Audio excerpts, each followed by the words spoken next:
Y para hablar de Cuba, para hablar de la Revolución Cubana, hay que buscar muy bien los interlocutores y las interlocutoras, porque efectivamente Cuba es una revolución, o ha sido una revolución preciosa para esta parte del mundo.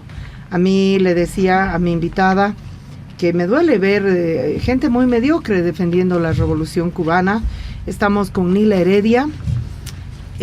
No necesita presentación, además que ha estado en la radio muchísimas veces, pero le estoy invitando como guevarista, la estoy invitando como ex integrante del Ejército de Liberación Nacional que fundó el Che Guevara, la estoy invitando como una mujer que cuando fue ministra desarrolló el programa de salud en Cuba, de salud cubana en Bolivia.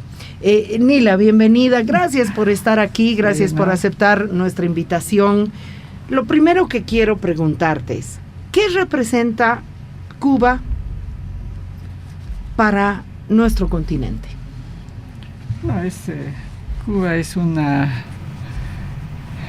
estado, una revolución, un proceso político muy simbólico, de enorme importancia, tanto desde el punto de vista político como de desarrollo y de conducción de un Estado, que en situaciones tan complejas, tan difíciles, ha logrado no solamente desarrollarse, no solamente mantener ese proceso político, a pesar de los más de 60 años de bloqueo, de enclaustramiento, de agresión permanente, de magnicidios o intentos de magnicidios, pero numerosos, de asaltos a la isla, de atentados aéreos. Es decir, a pesar de aquello, un país, a pesar de todo eso, con muchos con derechos, es decir, derechos a la educación, a la salud, etcétera, cosa que no lo tiene,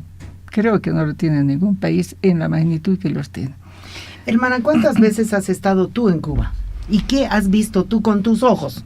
Sí, he estado varias veces, generalmente en alguna representación, sea del ministerio, sea de la universidad, ¿no? Solamente una vez fui por vacaciones, llevando más bien en un curso que había.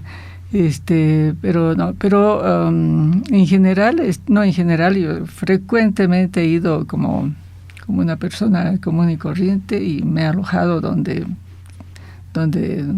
había que hacerlo, preguntando dónde ir. Realmente yo no tengo ni familia, conozco a varios del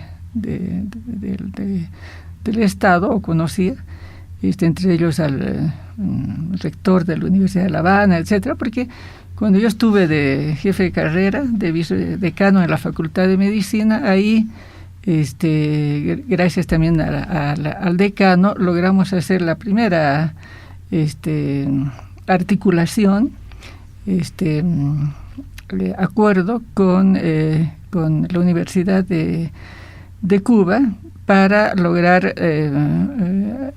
no solamente que ellos vinieran para trabajar el tema y para ayudarnos en realidad a la estructuración del plan de estudios, inclusive, no estructuración del plan de estudios, sino que nos ayuden a estructurar la parte de desarrollo científico, de la incorporación de la ciencia en las carreras, en los cursos de pregrado, y también el trabajo más articulado social, como desde una mirada social, inclusive de anatomía, podíamos trabajar, no en el frío cuerpo, sino al mismo tiempo tener una mirada más social. Fue muy interesante, y también fueron a Cuba unos cuantos docentes a hacer pasantía, docentes de la facultad a hacer pasantía en la facultad en la Escuela de Medicina de La Habana. De tal manera que yo he conocido, por lo menos en su momento, lo que ha sido la carrera y lo que es la carrera de medicina. He estado en lo que significa el segundo encuentro latinoamericano de facultades de medicina, odontología, de todo el área de salud, donde yo he sido la relatora principal. Después, como ministra, he ido 1 o 2 veces, Y luego en mi actividad como organismo andino de salud también he ido, porque el proyecto que nosotros hicimos de fortalecimiento de laboratorios de tuberculosis me permitió estar allí para lograr hacer un acuerdo y apoyar en el tema de implementación una partecita del laboratorio, y puesto que Cuba está a punto de ser declarada con tuberculosis cero. Entonces faltaba pequeñas cosas, ¿no? Entonces la conozco de varios niveles, de varios ángulos, y más de una vez, reitero, me he alojado en cualquier lugar y he podido estar con la gente, ¿no? Entonces la última vez que fui era unos 2 años. Nila, ¿cuál es esa columna vertebral que tú le llamas derechos que hay en Cuba para los y las cubanas? Mira, primero que no hay diferencia entre los y las. No he visto diferencias, ¿cierto? Bueno, primera revolución en aprobar el aborto en todo nuestro continente. Sí. Y hace mucho rato, ¿no? Claro, o sea... Hace mucho rato. Pero ninguna izquierda le secundó en eso. Ningún gobierno. Ni el Evo, ni el Maduro, todos unos... Sí, no, ninguno. Por lo menos ningún país progresista, ¿no es cierto?, que hubiera secundado. Entonces, tú dices, no hay diferencia entre los y las cubanas.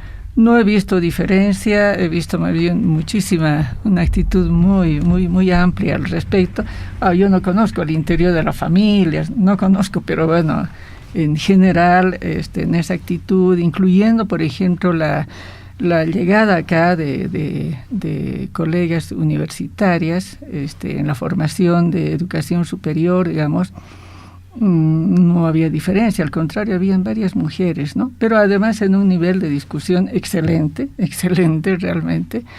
Tú sabes que aquí hicimos la primera maestría en formación pedagógica en educación superior, ¿no? Entonces yo la conducí, pero era con los colegas cubanos que nos ayudaron muchísimo en esa actividad, y luego porque fueron ahora los se ha vuelto que apoyaron. Una cosa mercantil y sin contenido, sí. ¿No? Francamente, yo no hago esa maestría por no insultar mi inteligencia, digamos. Así es, pero yo sí, no, absolutamente de acuerdo, porque se llegó primero a mi criterio, se quiso instrumentalizarlos. Tal vez estoy exagerando. Bueno, entonces la primera articulación que se hace ha sido aquí con San Andrés, y luego las facultades de medicina generaron una política, digamos, de apoyarse en la formación cubana, y por eso, digamos, que la estructuración del plan de estudios de la carrera de Facultad de Medicina o carrera de Tarija, sobre todo de Potosí y de Oruro, no sé si siglo XX, pero Potosí y Oruro tienen el bautizo, vamos a decir, el nacimiento en la lógica y en la estructura cubana, ¿no? Estamos con la doctora Nila Heredia para hablar de la Revolución Cubana. Nila, cuando fuiste ministra trajiste el programa de médicos y médicas cubanas a Bolivia. Fuiste tremendamente criticada, pero muy duro, y también fuiste tremendamente testaruda, que es tu estilo, digamos, ¿no? ¿Por qué trajiste ese programa? ¿Cuál era la idea? ¿Subvencionar al gobierno cubano? ¿Cuál era la idea, Nila? No, en realidad fue un acuerdo del gobierno de Evo Morales y con Cuba, con Fidel Castro, primero, antes de que nosotros asumiéramos el gobierno, de que Evo Morales asumiera, que lo acompañé como ministra, antes ya el Estado había hecho un acuerdo con la Operación Milagro, es decir, casi un año antes ya estaba la Operación Milagro, y pusieron su primera base en el oftalmológico de acá, y comenzaron a hacer las operaciones de cataratas, de pterigión, bastante antes. Un año antes o tal vez unos 6 meses antes, o sea que ya estaban acá. Cuando asume el gobierno Evo, entonces hacen un acuerdo y llegan las brigadas cubanas. Ahí sí yo ya estuve, pero el acuerdo fueron ellos. Mira, vinieron, no me acuerdo, pero alrededor de 500 o 600 entre médicos y enfermeras, o sea, no todos médicos. Vamos a decir, más que enfermeras, personal de apoyo, ¿cierto? Porque traían equipamiento, de verdad, o conocían y se equiparon hospitales de segundo nivel. Por lo menos se equipó unos 12 o 20 en este momento de segundo nivel, ¿no es cierto? Es decir, mucho del equipamiento es gracias a ellos y probablemente a financiamientos también venezolanos, que yo quiero reconocer el aporte de Venezuela, que no es del mismo nivel, es decir, se lo ve a la cooperación cubana en la gente, en los profesionales, en la técnica. Pero los venezolanos apoyaron mucho en el equipamiento, por ejemplo, las ambulancias móviles de atención odontológica, los primeros 10 o 12 los aportaron los venezolanos, por ejemplo, ¿no es verdad? Pero bueno, entonces los primeros que vinieron en la brigada cubana, la mayoría eran médicos vamos a decir, de todas las edades, porque habían médicos especialistas ya, inclusive jubilados, pero que tenían una calidad y que ellos no hacían ningún pero para irse a las poblaciones alejadas. Entonces, por ejemplo, Caranavi se estructuró ese hospital y tenían especialistas que se pudo hacer urología, se pudo hacer varias cosas. Yo tengo la información, pero no la experiencia directa, de que quedaron fascinados y fascinadas con ganar un salario, con estar en un país de acceso a consumo de productos que en Cuba no lo tienen, con el estilo, digamos las libertades menores que podemos tener aquí, pero que quedaron los y las cubanas como rete feliz, como que les hubiera tocado la lotería. Mira, yo creo que a cualquier persona en el mundo, ¿no es cierto?, le gustaría ir donde hay diversidad de cosas. En Cuba hay, pero no hay la diversidad, ¿no es cierto? Uno puede ir a la Justus y se consigue las zapatitos de este color o del otro, del modelo. O sea, ¿quién no sale y no se engolosina? A ver, vamos a ver la gente que está yendo ahorita al Perú porque ha bajado el dólar, ¿no? Y entonces está yendo. Entonces, ¿cómo no se engolosina? Ahora, evidentemente a las compañeras cubanas, y tal vez a los compañeros, les gusta pues la pintura, los adornos, qué sé yo. A mí también, no sé, todo el mundo, a todo el mundo. A ver, Mila, entraremos a la parte, digamos, más densa. ¿Te atreves a criticar la revolución cubana? Si es así, ¿cuáles serían tus críticas? Mira, yo no tengo autoridad para hacer la crítica a un Estado. ¿Por qué? No, porque es todo un proceso político, o sea, no es el manejo de una casa, ni de una institución, es un Estado. En condiciones sumamente adversas, o sea, desde la caída simbólica del muro de Berlín, ¿no es verdad? Entonces, Cuba tenía una relación económica muy fuerte con la Unión Soviética. La caída del muro de Berlín genera pues una situación absolutamente adversa porque su mercado se rompe, sus relaciones se rompen y entran en una situación de restricciones muy, muy, muy fuertes que casualmente fui en un momento, el 95 más o menos, que ya estaban pasando las restricciones, pero sumamente duras. El Estado tuvo que hacer algunos ajustes. Y hoy, ¿cuáles son, creo yo, los problemas que también son, que derivan, uno, por un lado, creo yo, que me disculpen si me equivoco, varios elementos, es decir, no solamente la salida de las brigadas cubanas, de médicos particularmente, realmente una situación muy meritoria, ¿no es cierto? Entonces, hay un acuerdo que no sabría decirte, por el cual, voy a decir cualquier número, $500 te pagan, cosa que es mucho más de lo que se paga, es mucho menos de lo que aquí gana un médico, pero bueno, te dan los $500, que allí era muy diferente, es decir, un CUS, un peso de exportación, que ha sido internacional cubano, que era el CUS, valía, creo, algo así como 10 veces más de su peso cubano. Pero la población se maneja con el peso cubano, ¿cierto? Se maneja con el peso cubano, el mercado todo le costaba el peso cubano, y entonces la gente que iba, o el turista que lleva dólares, tenía una capacidad de adquisición, pero al mismo tiempo podía adquirir la ropita, etcétera, que estaba en los lugares de élite, porque es su ingreso económico, pues, ¿no? Son las divisas que le entran al Estado. Entonces, eso fue generando problemas.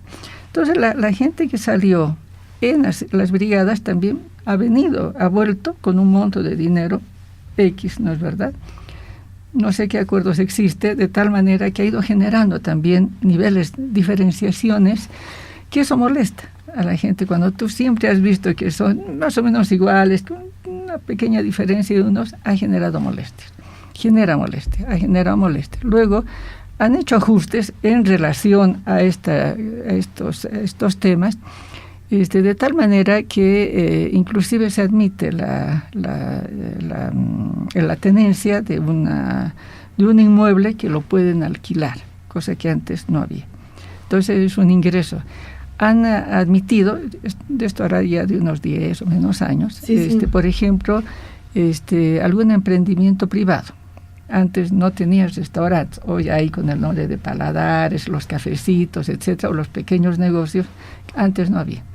Eso ha ido generando algunas dificultades y problemas, con los cuales diría, bueno, en el caso nuestro, pues no es nada, ¿no es cierto? Pero allá genera dificultades. Entonces yo no sabría decirte, y tal vez podría decir, debieron haberlo hecho de esta otra manera, pero hay que estar en los zapatos de ellos para hacer una crítica. Lo cierto que el malestar que ha ido generando es, aparte de la agresividad por medios, por redes y todo esto que ya conocemos acá y en varias partes, estos desniveles que genera, primero, que la última reforma que hace el Estado es nivelar el CUS al peso y al dólar, porque entonces eso ha significado que algunos sectores que tenían algún ingreso en dólares como que se vean afectados, ¿no es cierto? Entonces forma parte de ese conjunto de problemas que va llevando. Entonces yo te digo, no tengo autoridad como para hacer una calificación de una magnitud tan grande que me permita. Estas protestas en Cuba para ti, porque es decir, la legitimidad de estas protestas, parece que no se puede poner en duda, que no es una cosa montada desde Miami, no sé, sino que hay, tú misma decías, hay un malestar muy grande. Hay malestar, es cierto. Primero que ya es una generación muy joven en función de lo que ha significado la revolución y las restricciones, la última del 90, ahorita ya 30 años han pasado, entonces una cosa más o menos nueva. A ver, ¿estamos hablando del agotamiento de la revolución? No diría, bueno, del agotamiento de una revolución dogmática, ¿cierto? Donde uno pretende que sea así cuadradita, redondita y qué sé yo. Creo que sí, porque es un mundo absolutamente distinto actualmente. Segundo, tú tienes una intervención mediante, digamos, la tecnología ha generado también formas de relacionamiento mucho más fluidas que las que tenías antes. Una cosa era el cerco, donde estaban ahí adentro, y otra cosa es ahorita la presión internacional mediante medios. Entonces, el malestar actual que hay, que entiendo, se va, digamos, sobredimensionada y generada con mucha presión a través también de el financiamiento y la agrupación de gente que también existen pues en Cuba, ¿no? Gente medio delincuentes o con tendencia a aquello y que no han logrado resolverla porque no sé. Pero Nila, entonces, ahora, a ver, ¿y no le criticas a Fidel Castro su monarquía? No es una monarquía, porque finalmente ese liderazgo... Él se benefició, le cedió a su hermano, tengo entendido, no existe la confirmación que el hermano de Fidel Castro ha huido con su familia de Cuba. ¿Dónde habrá huido? ¿Dónde estará pasando la tuti? No ha huido, no. Estaba en una actividad oficial. Otra cosa que los medios te digan, parece que huido. No es así. No es así. Pero no le cuestionas que el poder se vuelva hereditario en una revolución. Ahora, mira, Raúl Castro ha formado parte de la guerrilla, era el segundo Y él fue el ministro de gobierno pero durante es un todo el poder tiempo. hereditario. Y que la hija de Fidel la hija de no sé cuál de los dos sea la que hace la reforma en el campo de la sexualidad, es decir, es una gerontocracia familiar, monárquica, no sé cómo decirte. No, pero hay méritos, ¿no? O sea, Díaz-Canel no es su hijo ni su pariente, que yo sepa. Y del comité central, qué sé yo, y los viceministros, ninguno de ellos, que yo sepa, ¿no es verdad? Ahora, que hay una carrera política, la hay pues también, meritoria pues, ¿no? Es decir, yo no le quito los méritos de Raúl, porque Raúl Castro fue el que dirigía y comandaba el ejército en la revolución. Es decir, hacen la revolución, Fidel pasa a jefe de Estado, y Raúl es el que garantiza la defensa.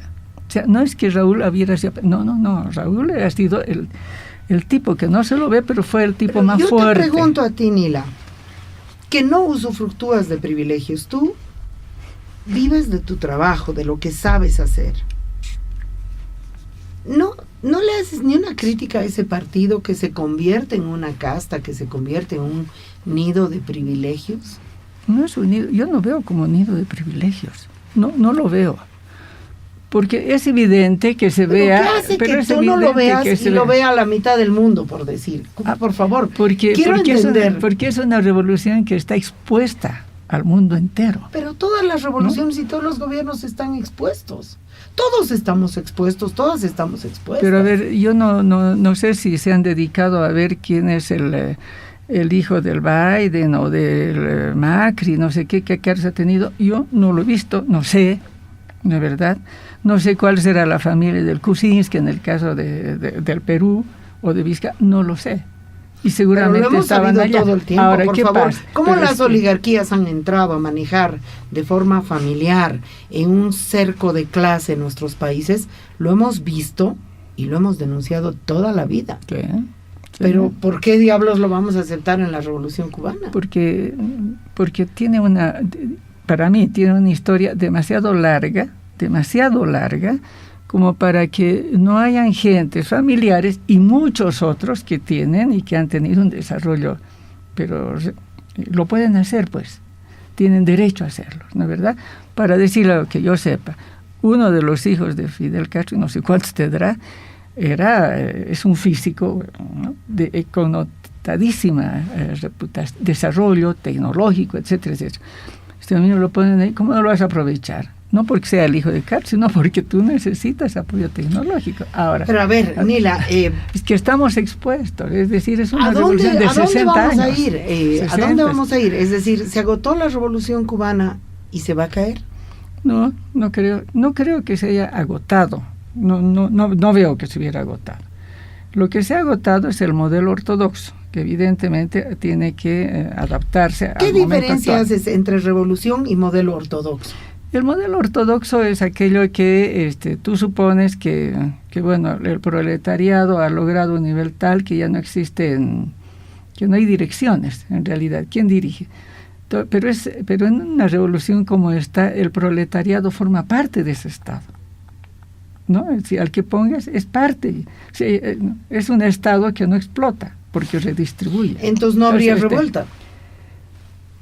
Porque de todos modos hay un Estado que necesita ordenarla y tienes que manejar la economía. O sea, si no generas una anarquía, pues, ¿no? Bueno, ahora, anarquía es una gran palabra, Nila. La anarquía no es digamos, yo creo que generas cualquier otra cosa, pero igual, no anarquía. Pero igual necesitas que alguien dirija. Ahora, hermana, una pregunta. Porque claro, a mí me chocó mucho que Moldis, por ejemplo, que es un mediocre, salga a defender la Revolución Cubana. La Revolución Cubana terminó siendo un lugar donde donde la izquierda, con todas sus taras latinoamericanas, se apoyó.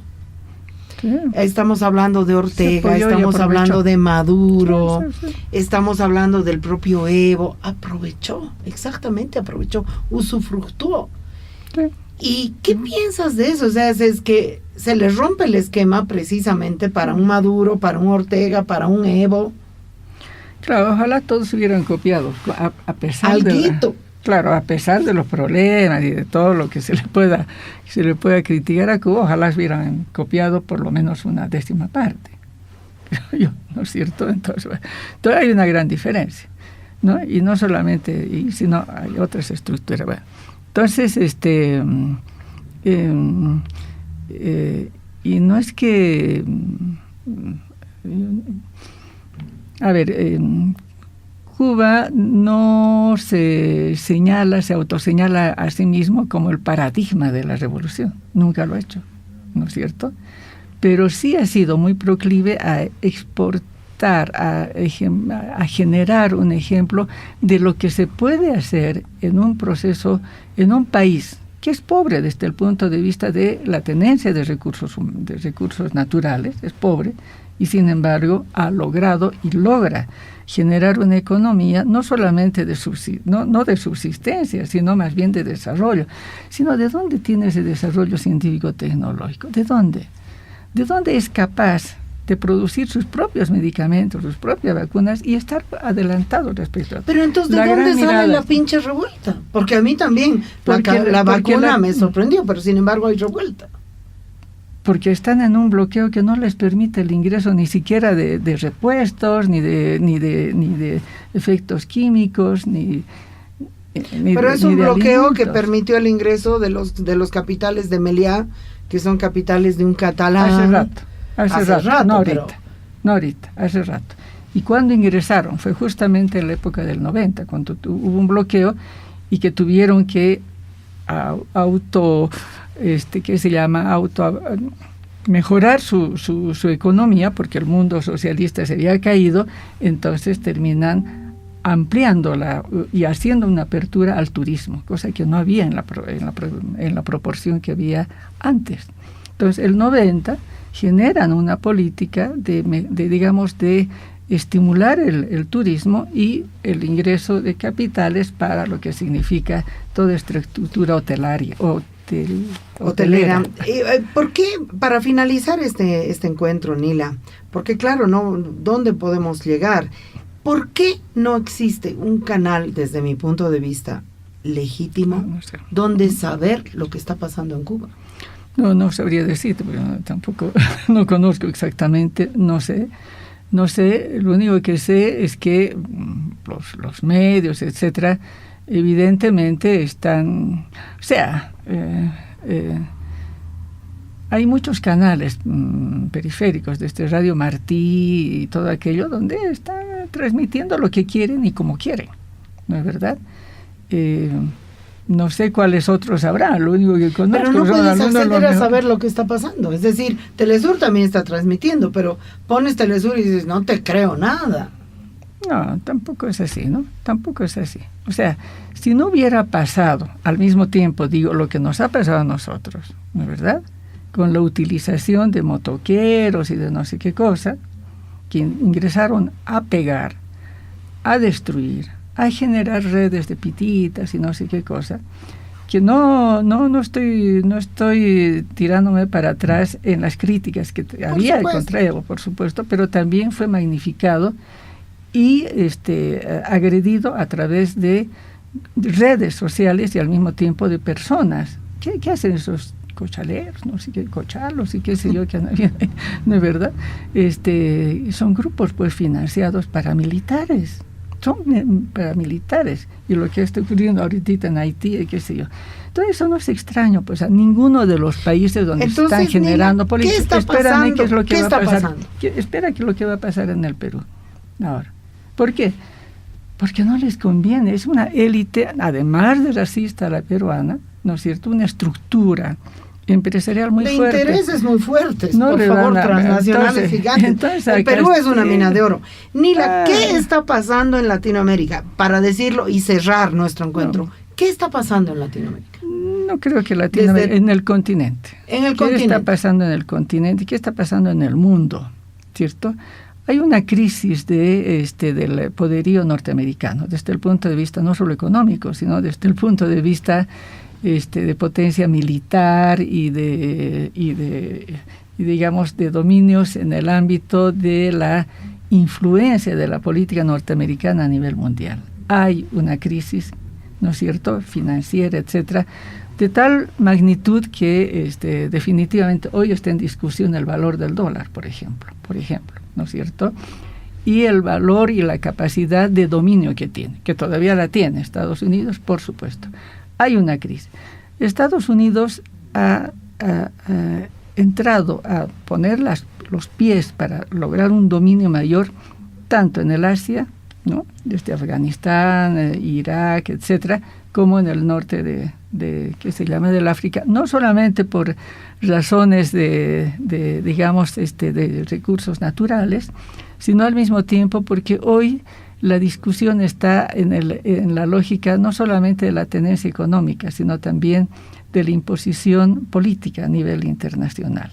Es la revolución en este momento, es una revolución más allá que la económica, es la revolución, digamos, la lucha de poderes. Ahorita la lógica está en la lucha de poderes y de dominio, ¿no es verdad?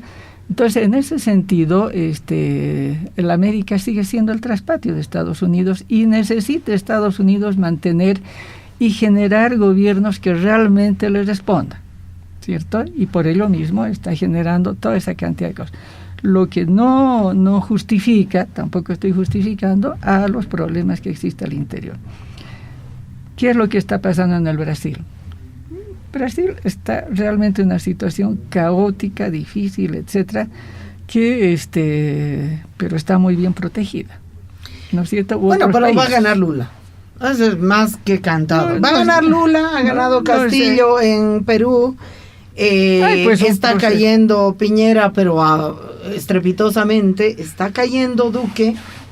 No, hay un esquema muy interesante en el continente y yo siento que ese proceso de revuelta también está en Cuba. No es que Cuba no está sintonizada.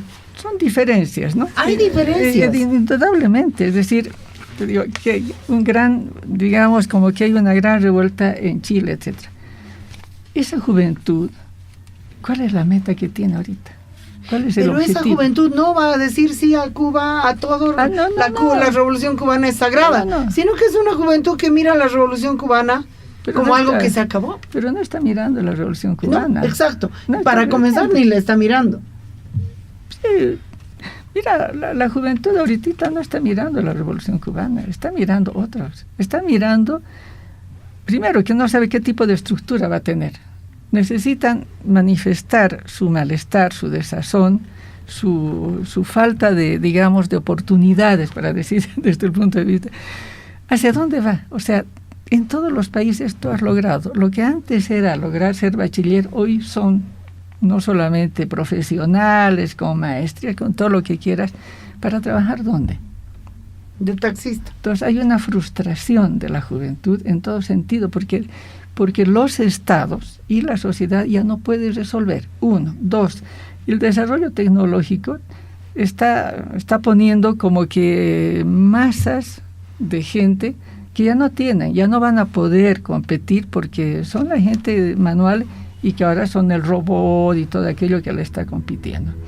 Esta etapa de la pandemia que hay, ¿a cuántos mensajeros se les ha despedido seguramente? ¿Por qué? Porque ahora se hace por vía virtual. Por supuesto. Muchísimo. No, ¿Cuánta gente? Mira, lo dejaremos allí abierto, pero yo personalmente creo que es decir, el discurso del imperialismo, no porque no haya imperialismo, pero de echarle la culpa al imperialismo de todo, se acabó. No, indudablemente, pero tampoco hay que decir, bueno, estos no tienen la culpa. La incidencia, la destrucción de todo proceso político que no esté de acuerdo con el imperio va a seguir existiendo. Yo tengo mi bola de cristal y no creo que el Estados Unidos de Biden haga una intervención militar en Cuba. No creo que lo debiera hacer al mismo tiempo. No, que se lo puede hacer, sí. Pero que no lo va a hacer, porque no necesita. La revolución se está cayendo sola. Eso es lo más triste. No, en Cuba no. Yo creo que la solidez del proceso político cubano es muy alta. Tal vez el venezolano, que tiene muchas más dificultades, etcétera, tal vez. Que no hay proceso. El nicaragüense, por favor. Bueno, no. El boliviano. por eso. Pero otra cosa es el cubano. Bueno, Nila, muchas cubano. Gracias por ser tan generosa con Radio Deseo, por venir a terreno ajeno.